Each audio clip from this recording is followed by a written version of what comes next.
Salut à tous, bienvenue dans ce troisième épisode de Bien démarrer au poker. Dans celui-ci, on vous parle du poker de tournoi et de ses subtilités, et toujours accompagné de mon pote Baxter. Alors, ce à quoi on va s'intéresser, c'est le poker de tournoi ce soir, donc ce qu'on appelle le MTT en anglais, pour Multi-Table Tournament. Donc un tournoi en fait où il y a plusieurs tables. Donc tout le monde, je disais, tout le monde, alors on paye un droit d'entrée ou non, suivant le type de tournoi. On commence avec le même stack en anglais, tapis.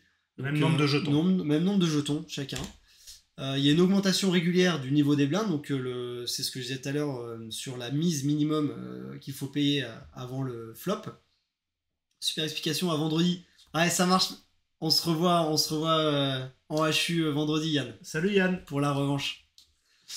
Avec augmentation donc régulière des blindes. Et à un moment, quand on n'a plus de jetons, si ça arrive, ça égale notre élimination. Ce qui fait que à ce moment-là, ça va déterminer notre position dans le tournoi. Donc en fonction du nombre de joueurs restants. Donc si je perds et qu'il reste 4 personnes, donc là si on revient, enfin tout à l'heure ils ont perdu, il restait 4 personnes, donc ils ont fait 5e et 6e. Ouais. Et donc bah si tu étais dans l'argent déjà, tu vas remporter un gain. Si t'étais pas dans l'argent, bah tu n'as que tes yeux. Pour pleurer. Voilà. Donc voilà, certains, on en parlait à l'instance, des jeux, pourcentage des joueurs se partagent l'argent. Et après, ce qui est... J'avais une question. Ouais, c'est le poker de tournoi, du coup, t'es minimum 100. Enfin, là, sur Winamax, on sera en... Merci, Pulsar. On essaye d'être pédagogue. Moi, j'ai des questions de noob. Non, mais le tournoi de poker, donc il n'y a pas qu'une table, quoi. Il y a minimum 2 tables. Alors, dans les tournois qu'on fera tout à l'heure, il y aura, si on y arrive un jour. Hein. Si on y arrive un jour à jouer. Il y a effectivement plusieurs tables. Je dirais les enfants de Patrick Bruel. Il y a plusieurs tables, et donc c'est pour ça qu'on appelle ça un multi-table tournoi. MTT, mais en fait il y a aussi un type de poker où c'est on s'arrête dès qu'une table est pleine et on lance la table. On appelle ça un sit and go. Ah oui, ok. Voilà, pour le... Ok. Ouais, donc là on est sur le tournoi de poker, plusieurs tables qui petit à petit se réunissent. Moins il y a de joueurs, plus les mecs perdent, plus se réunissent, jusqu'à atteindre une table. Exactement. Finale. La table finale. Où on est 8, 10, j'en sais rien. Ça dépend, ouais. Et jusqu'à qu'il n'en reste qu'un, quoi. Jusqu'à ce qu'il y ait un mec qui ait tous les jetons, ouais. Donc c'est soit en gros tu perds quand t'as plus les jetons, ou ça s'arrête quand t'as tous les jetons. Ce qui arrive quand même, pas non plus tout le temps, mais qui fait plaisir. Et en fait, ce qui est pas mal sur le tournoi, le poker de tournoi, alors sur internet et ou en live, maintenant ils font les deux, c'est qu'il y a plusieurs types de styles de tournoi. Il y a, j'en ai mis 3. Il y a le tournoi où t'as tes jetons, tu joues, t'élimines des gens, tu perds, voilà, c'est le tournoi freeze out, donc le tournoi classique où tu joues et en fonction de ta place, ça me fout les jetons votre histoire.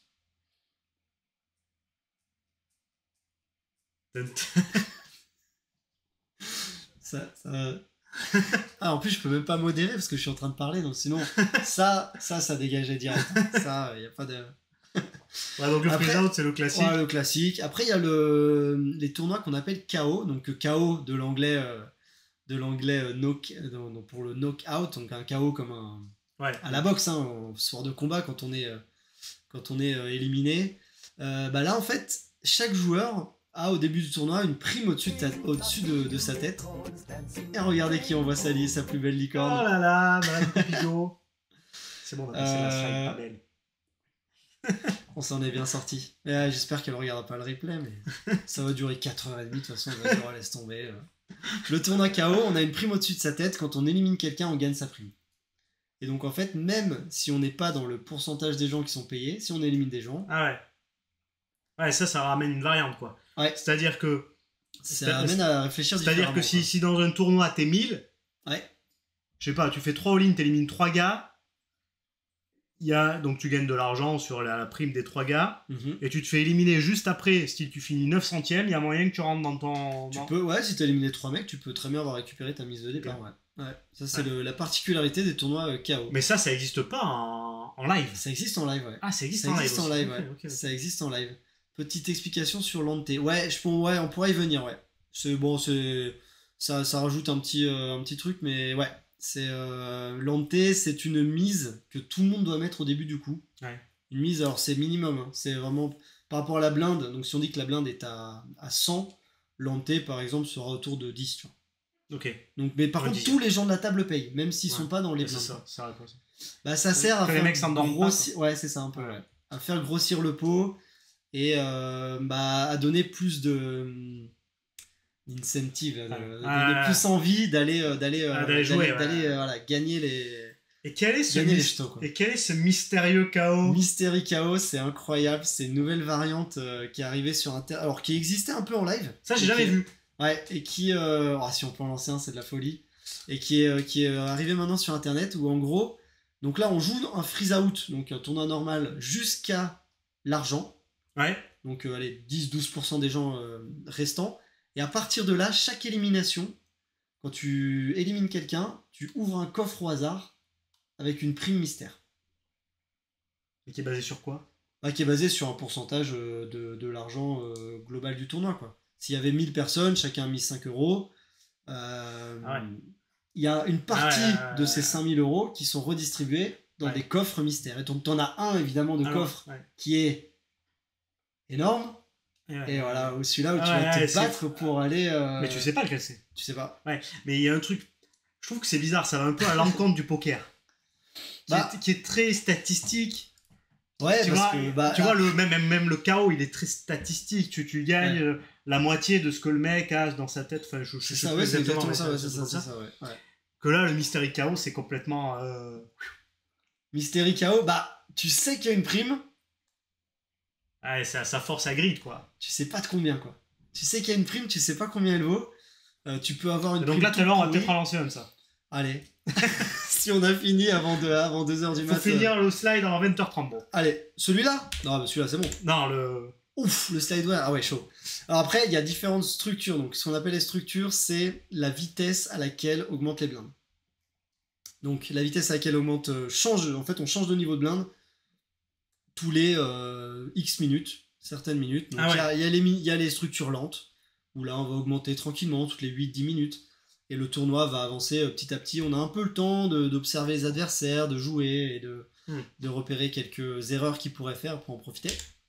Le semi-turbo, un peu plus rapide. Et le turbo, où là... Ouais, c'est ça qui met la pression. J'imagine. Pas de place à... J'imagine que plus c'est lent, plus ça laisse de place aux mecs un peu prudents pour win. À bas niveau, peut-être. Exactement. Ouais, non, c'est exactement ça. Ouais. Et plus c'est rapide... plus il y a un peu de chance, quoi. Très bonne intuition du joueur français. C'est exactement ça. C'est pas plus on va aller vite, plus on va se retrouver avec un petit tapis. Mais d'un côté, il faut savoir. D'un côté, il faut savoir.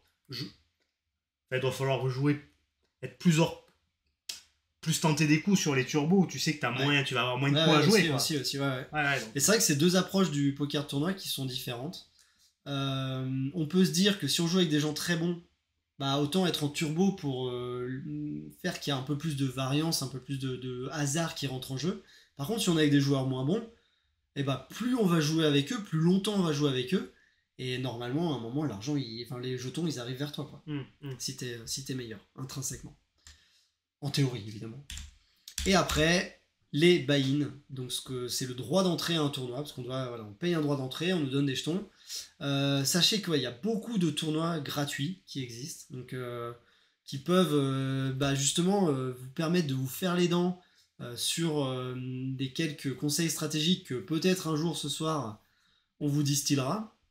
Et après, donc on a les premiers niveaux, les 25 centimes l'entrée, les 50 centimes l'entrée, 1 euro, 2 euros, 5 euros, 10 euros, 20, 100, etc. Là, on peut aller plus loin. Ce qui m'amène assez logiquement... Juste une dernière question, Vas-y. On a joué à League of Legends tous les deux. Et on disait, putain, j'étais dans les j'étais nul dans les bronzes, dans les niveaux bronze, argent, machin. Et on disait, ouais, mais c'est parce qu'il y a que des nuls que j'arrive pas à monter. Ouais. Et du coup, est-ce que ça fait ça au poker? Est-ce que dans les free rolls, il y a tellement c'est tellement la jungle que tu peux ne pas t'en sortir même si t'es bon? Ah, ça, c'est une excellente question et c'est ce que parfois, comme limite, comme barrière, se mettent énormément de joueurs.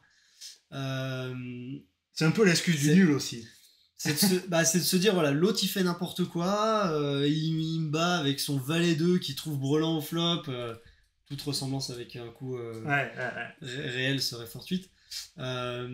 Mais en plus il a bien joué, c'est moi qui... Bon, bref. Et pourtant, en fait, ce qu'il faut, enfin, c'est un des premiers trucs que je vais dire dans les slides suivantes, c'est que on est content que ces gens ils fassent ça en fait. On est content qu'ils jouent n'importe comment, parce qu'à la longue tu vas gagner. À la longue tu vas gagner. C'est ce que je disais tout à l'heure, si tu joues au pif contre un pro, t'as 30% de chance de gagner. Ok, lui on a 70 de gagner. Est-ce que t'as envie de lancer un pari où t'as 30% de chance de gagner versus 70? Je préfère prendre le 70 quoi. Et voilà, donc en fait, plus on va jouer, plus on va faire de volume, de nombre de tournois ou de tournois lents, et plus là, à un moment, cette barrière sera brisée, quoi. Et c'est plus, à un moment, les jetons vont venir assez naturellement vers notre tapis. Okay. Modulo la variance, quoi. Alors, du coup, on parle d'argent. Ah, le mental extrêmement important. Et c'est pour ça j'ai consacré une slide rien que pour ça. Gestion de bankroll. Et voilà, cet épisode est terminé. J'espère qu'il vous a plu. Si c'est le cas, n'hésitez pas à vous abonner à la chaîne. Surtout que dans les 2 prochains épisodes, on va aborder 2 trucs hyper importants. La gestion de la bankroll et les bases de la stratégie en micro-limite.